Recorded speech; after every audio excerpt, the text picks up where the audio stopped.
Morning. Thank you for your patience. We are now being recorded on WebEx and live on YouTube.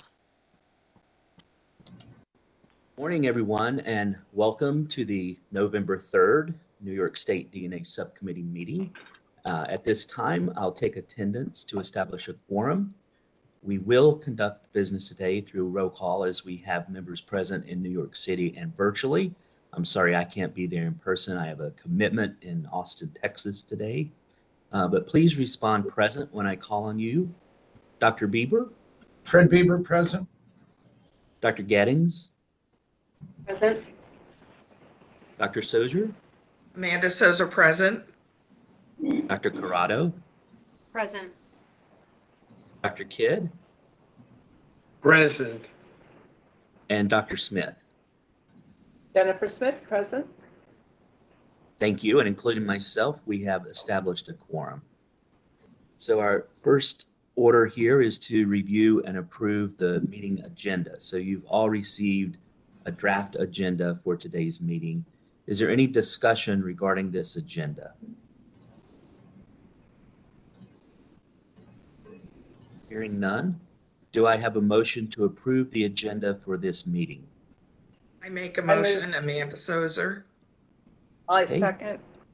I have a motion from Dr. Sozier and the second from, I'm sorry, I couldn't quite see who Jennifer. was.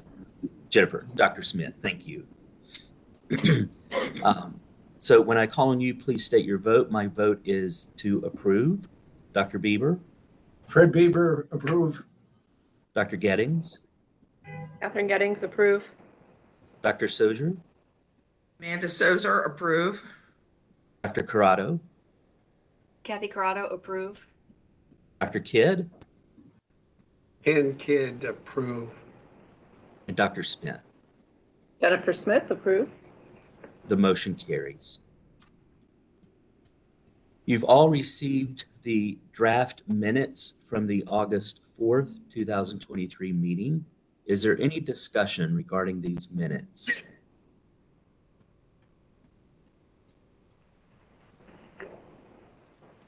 Okay, hearing none. Do I have a motion to accept the minutes from the August 4th, 2023 meeting? So moved, Catherine Gettings. I have a motion by Catherine Gettings to accept. Do I have a second? Amanda Ken Kidd. Sozer. Dr. Second. Sozier has second in the motion. So when I call on you, please state your vote. My vote is to approve. Dr. Bieber, Fred Bieber, approve. Dr. Gettings, Catherine Gettings, approve. Dr. Sozier, Amanda Sozer, approve. Dr. Corrado, Approve. Dr. Kidd, Ken Kidd, approve. and Dr. Smith. Jennifer Smith, abstain. Thank you. This motion carries. We'll now move into some updates. First, the accreditation and laboratory updates. And our first item on the agenda is the Onondaga County Center for Forensic Sciences Laboratory. We do have virtually members of the lab that are able to speak if there are any questions. In September, ANAB conducted a surveillance activity. This included an external QAS audit. There were no findings. ANAB has issued a continuation of accreditation based on the assessment activity.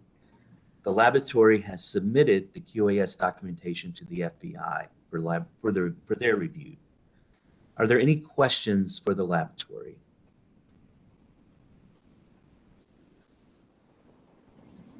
Okay. Seeing none. Then I guess we then just there's no vote required for this. So seeing none, then we'll move on. No questions. We'll move on to the next item, which is from Suffolk County Crime Laboratory. We do have members from the laboratory that are virtual that are able to speak if anyone has any questions. In August, the laboratory underwent a surveillance activity. This included an external QAS audit. there were no findings. ANAB has issued a continuation of accreditation based on the assessment activity. The laboratory has submitted their QAS documentation to the FBI for review. The laboratory has notified ANAB and New York of a change in significant management. Effective 10/30/23, Constance Dinkle is acting chief and Roy Sineo is acting assistant chief of the laboratory following the retirement of Donald Dollard as the chief of the laboratory. Are there any questions for the lab?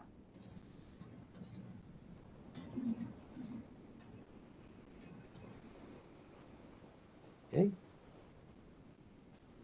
Hearing none, then we'll move to the next item on the agenda, which is Westchester County Department of Labs and Research Division of Forensic Science. We do have a member of the lab that is virtual, able to speak. Back in June, the laboratory underwent a surveillance activity. The laboratory received and remediated one non-DNA biology-related finding. ANAB has issued the continuation of accreditation documents. In July and August, the laboratory performed an internal QAS audit and there were no findings. Do we have any questions for Westchester County?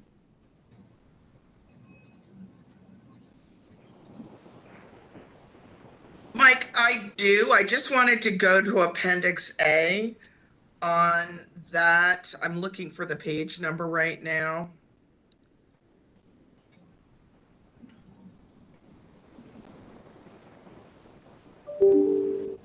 Page 212, Mandy, Probably, yeah. I'm getting down Of the there. PDF, yeah, 211 as it's 211. numbered and 212 as in the PDF.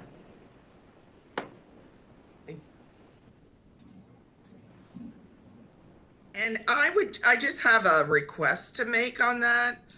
I always find Appendix A very helpful in going through the document. And I think that it's blank, and I think it would be helpful if they just put, unlike the other labs findings, they just put an NA on that.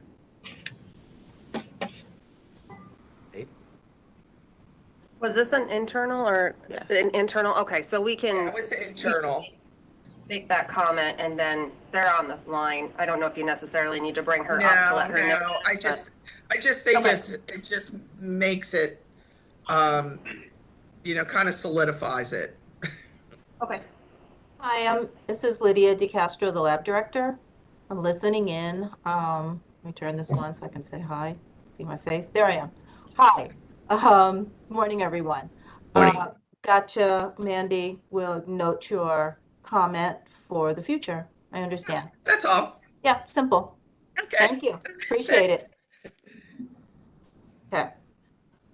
Yes, recognize Dr. Corrado.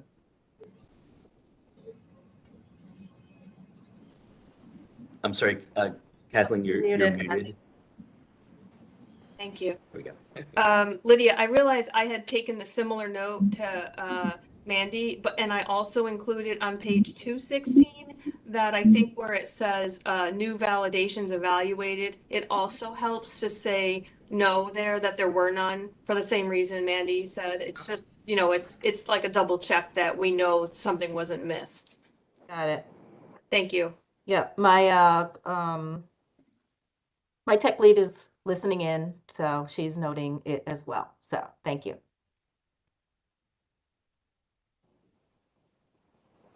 Okay, any other questions?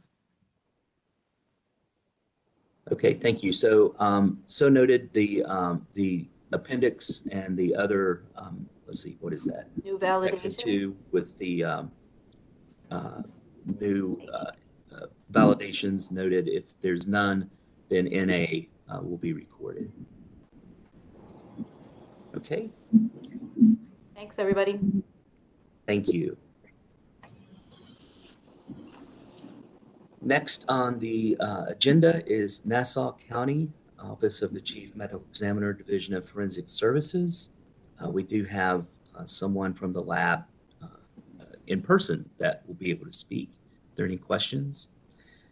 In October, the laboratory underwent a surveillance activity. There were no findings. ANAB has issued a continuation of accreditation based upon the assessment activity. In July, the laboratory performed an internal QAS audit. There was one finding related to coursework requirements.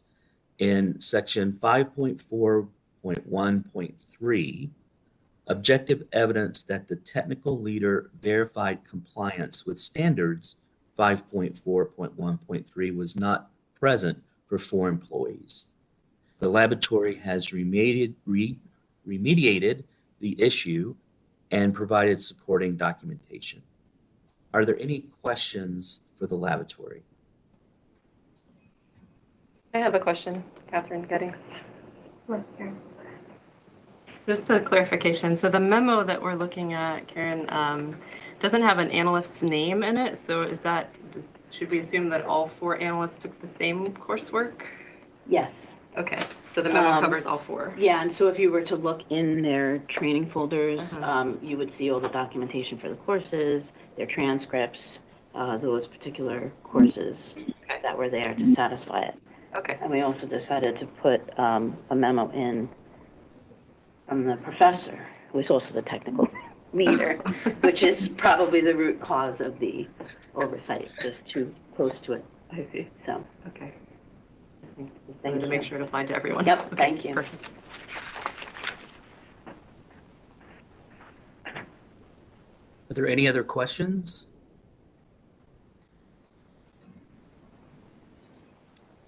Okay. The next item is from the New York City OCME Department of Forensic Biology.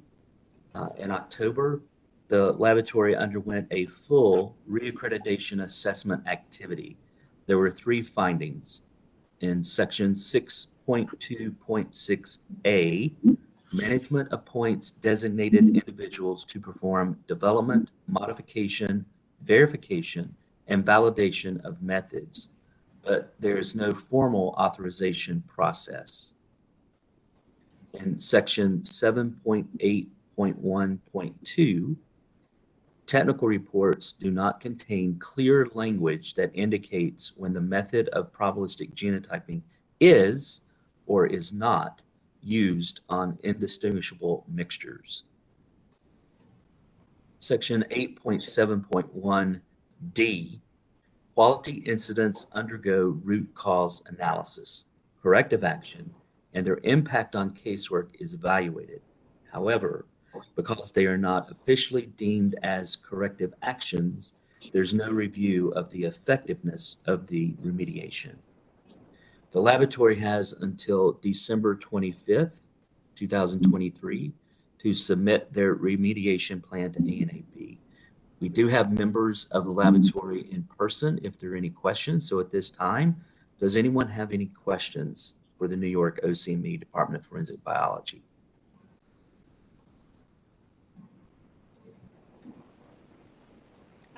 I guess I would just appreciate some clarification on the 7.8.1.2.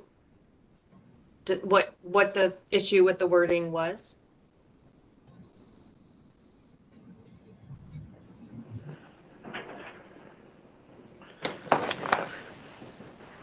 Hi, this is Tiffany Vasquez. I'm the tech lead at OCME.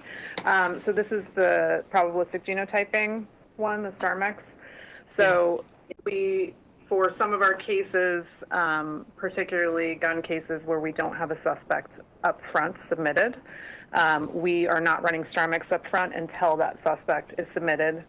They're not eligible for any kind of CODIS database at the state level, so they all stay local for comparisons.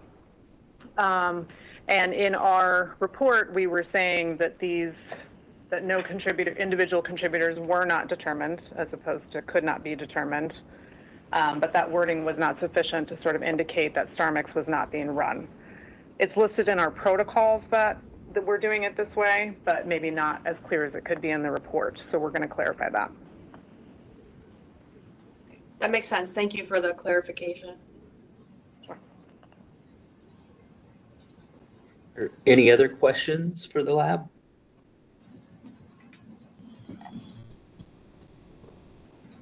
Okay.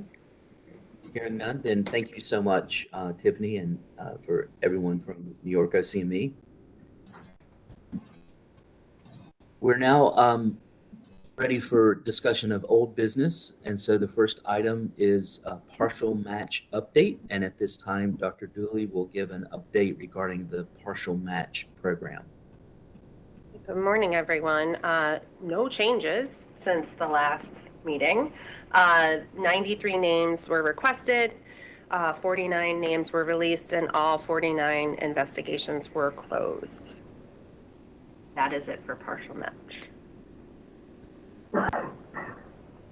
Does anyone have any questions for Dr. Dooley? Okay, thank you for that update. Next on the item is the familial search update. And at this time, Dr. Dooley and Ms. Harvin will give an update regarding the familial search program. Okay.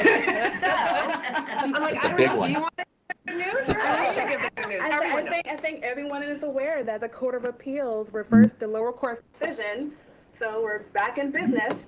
The court decided that the commission had authority to promulgate the familial search regs and that there was no abuse of authority, abuse of discretion, I should say. So the program has resumed and we have begun accepting applications, and the ones that were already in process, they have recommenced. And so just to let folks know too, we have, DCJS has made notification to all law enforcement agencies, district attorneys' offices, as well as the laboratories to make them aware of the decision, as well as we did to you all and the commission. And so we've updated the activation of the familial search program again on our website, so applications can be submitted. So with that, clearly the numbers have not changed. I'll go through those just so that everyone can reacquaint themselves with the program once again, because it's been a while. 53 applications in total, with 8 resubmissions and 2 renewals. So if you break that down, that means 43 unique applications have been filed in the familial search program. Of the 37, of those, 37 were approved. 1 was in process and also pending prior to the pause. 13 were rejected and 2 were withdrawn. So we still have 7 remaining in the search queue, with 30 have been completed in the program. Of those 30, 2 of them have led to arrests. So that is no official outcome on those yet, as they are still just in arrest status. But like I said, we have resumed, so I'd imagine the floodgates are opening. We will be also with that, folks who may not have received names in the release of their initial familial search are definitely up for renewal. They can request a renewal, which means that they would be re-entered into the queue, and then they can follow the process for that outlined on our website. And yeah, and that is it. Can I ask, Excellent.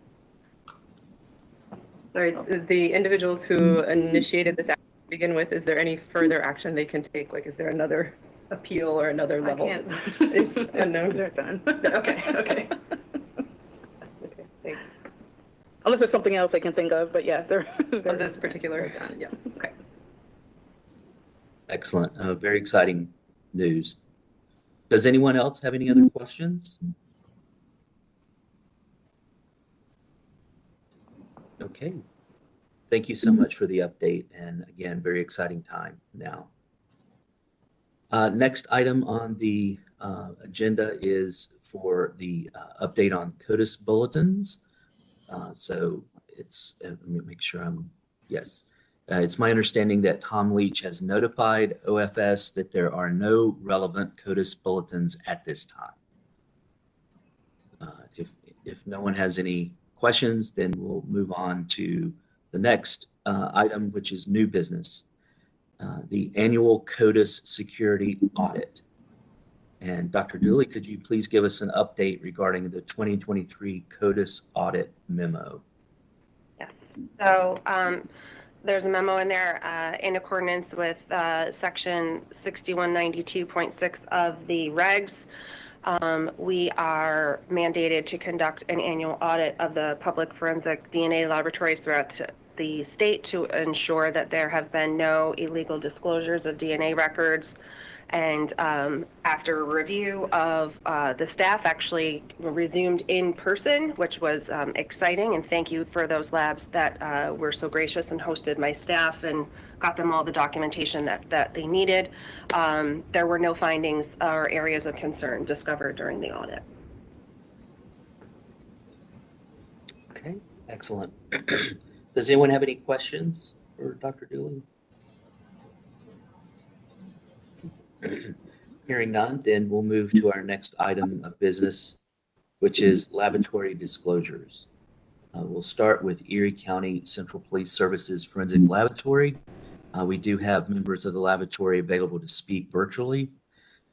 This is the closure of an issue of an analyst missing the identification of spermatozoa on cell pellet slides discovered during reanalysis. The the original notification was presented at the May subcommittee meeting.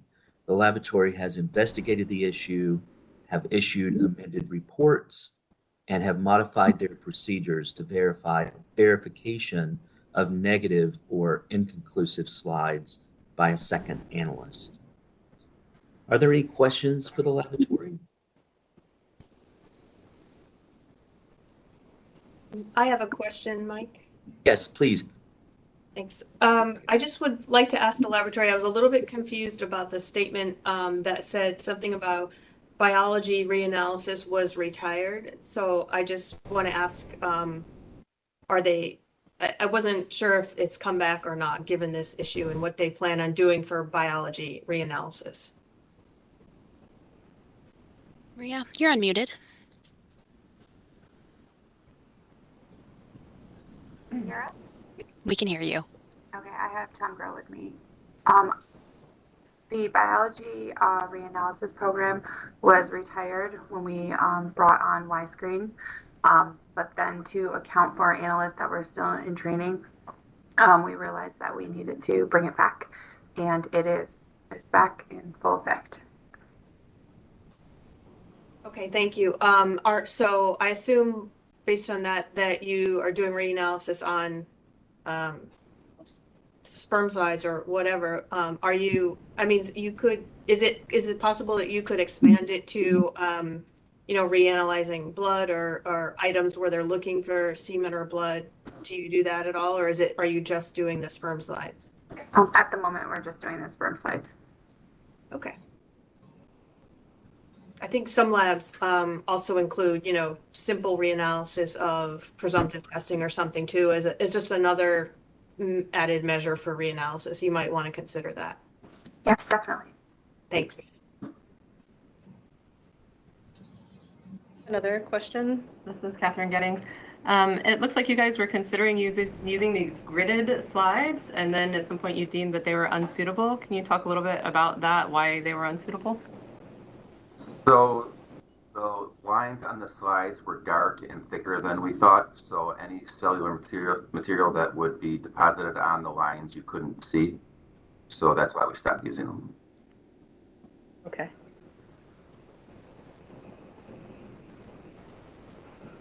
Okay. Any other questions for the laboratory?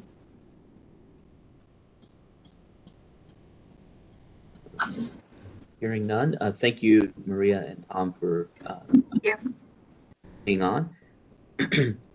We'll then move on to the next item on the agenda, which is from the New York State Police Crime Laboratory. There are members of the lab that are able to speak. This is the closure of an issue with a CODIS notification letter sent to a submitting agency and DA's office with the wrong offender's name. The original notification was presented at the August subcommittee meeting. The lab has conducted a root cause analysis and implemented corrective actions. Do we have any questions for the laboratory?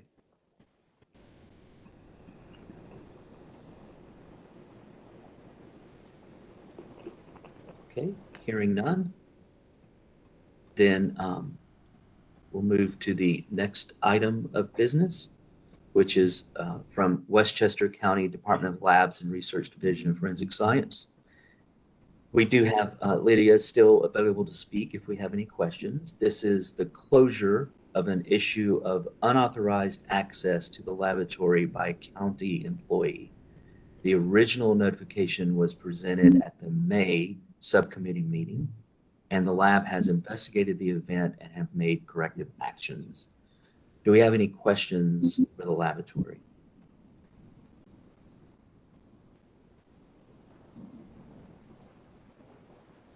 Okay, hearing none, then this concludes our.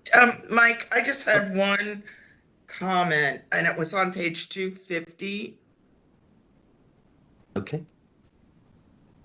And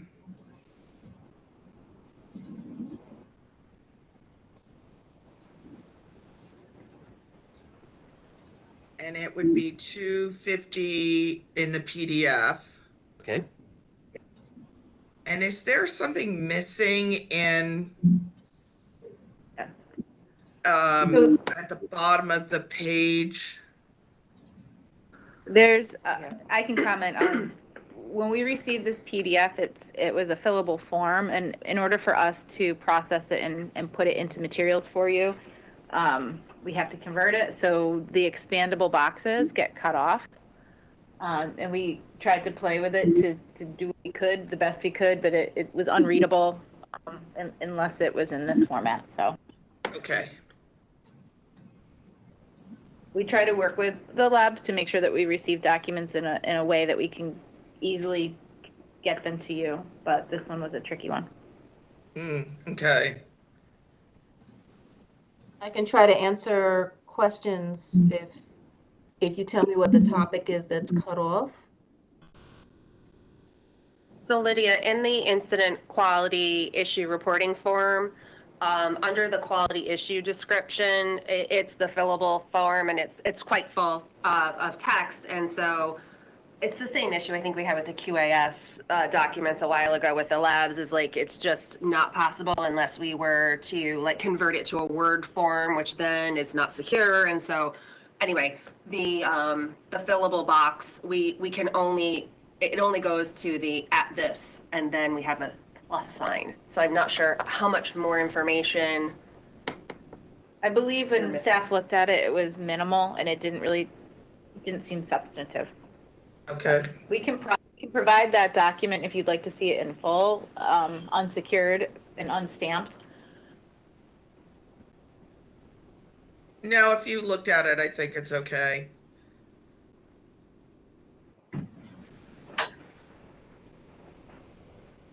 But has this been resolved so that the folks just can't get into those areas with their cards? Yes. So okay. The doors in question that are in our evidence receiving area / vault area have been reinforced with a combination keypad swipe. So you have to swipe first, then you have to put in your combination. Okay. Yeah, we're the only ones now who have the combination. Okay.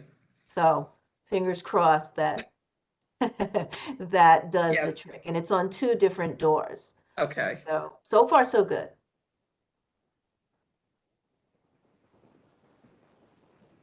That's the extent of the remediation. Oh, the only other thing that we're doing is that we're doing a quarterly check of the swipe information. So we ask our administration to give us a run to see who has entered those doors, so that we can confirm that the people who have been given those combinations are the only, well, they made up their own combinations, are the only people coming in and out of those doors.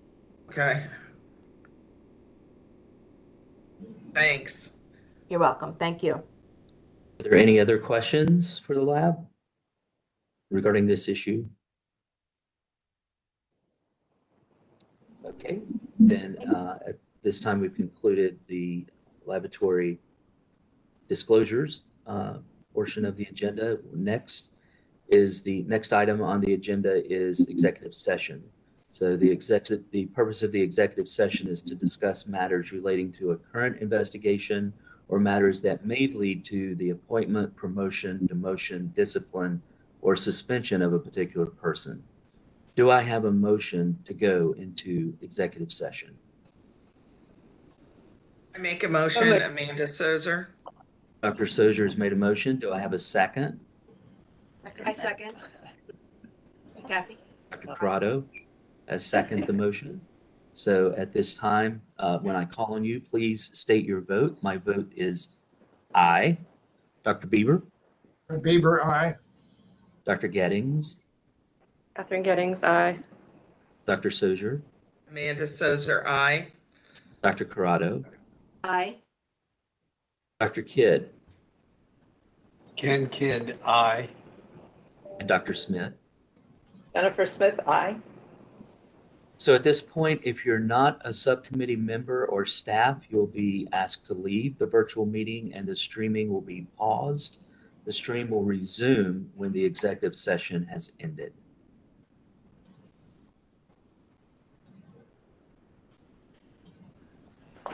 Catherine, just let us know when we're paused and stop recording, and then we can start. Will do. Thank you.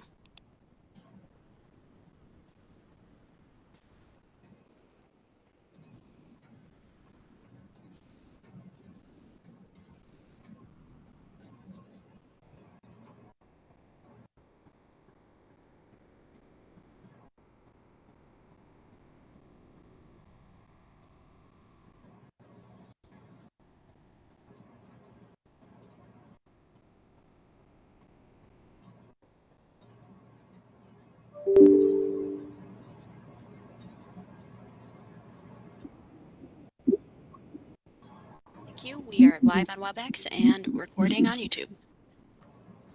Thank you, Catherine. Thank you. Welcome back. We completed our executive session and no action will be taken at this time. So the next the next item on our agenda is to discuss the next meeting date and location. This will be February 9th, 2024 in New York City. At this point, do I have a motion to adjourn this meeting? Ken Kidd, so moved. Thank you, Dr. Kidd, for the motion. Do I have a second? Second. Thank you, Dr. Smith, for the second. When I call on you, please state your vote. My vote is aye. Dr. Bieber? Fred Bieber, aye. Dr. Gettings? Catherine Gettings, aye. Dr. Sozier? Amanda Sozer, aye. Dr. Corrado? Aye. Dr. Kidd? Ken Kidd, aye. Dr. Smith? Jennifer Smith, aye. Thank you very much. The motion is carried. We will see you again in February 2024. Thank you, everyone. Thank you. Take care.